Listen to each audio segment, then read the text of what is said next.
আসসালামু আলাইকুম প্রিয় বন্ধুরা, বন্যার পানিতে সবার মতো আমারও সব মাছ ভেসে চলে গেছে।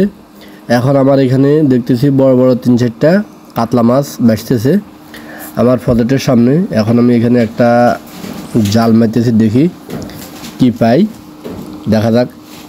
তবে জাল মারতেছি, অনেকদিন পর জাল মারছি। মাশাআল্লাহ, দেখুন জাল তো মারে দিছি, এখন দেখা যাক কি উঠে। তবে বর্তমানে আপনার যেই মানুষের হাওড়ে এবং আপনার মানুষের যেই আপনার আবাদি যে জমিগুলো ছিল, এগুলোতে তো ধরুন 4-5 ফুট পানি হয়ে গেছে। ওই পানিতে এখন প্রচুর পরিমাণ আপনার মাছ,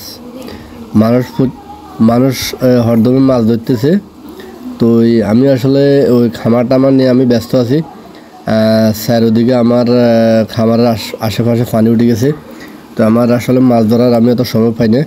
তো হঠাৎ করে এখানে ছোটো মাছ খেতে মন চাইছে, তো কই দেখি জাল মারি, আর এইখান দিয়ে দেখলাম যে মাছও আপনার ভাসতেছে।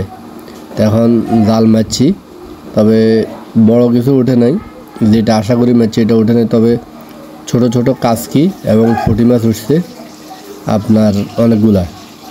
তো যাই হোক, ইনশাল্লাহ এরকম ধরেন 2-4-5 খেপ মারলে ধরেন আপনারা খাওয়ার উপযোগী মাছ হয়ে যাবে। দেখুন এই এক খেপে আপনার অনেকগুলো মাছ পাইছি।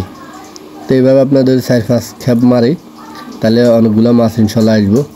আর প্রতি খেপে তো আর আপনার বড় মাছ ওঠে না। এখানে ধরেন চারোদিকে শুধু পানি আর পানি। আপনি দেখা যাচ্ছে যে 10 খেপ মারলে এক খেপে দেখা যাচ্ছে যে বড় 2-4টা উঠে যায়।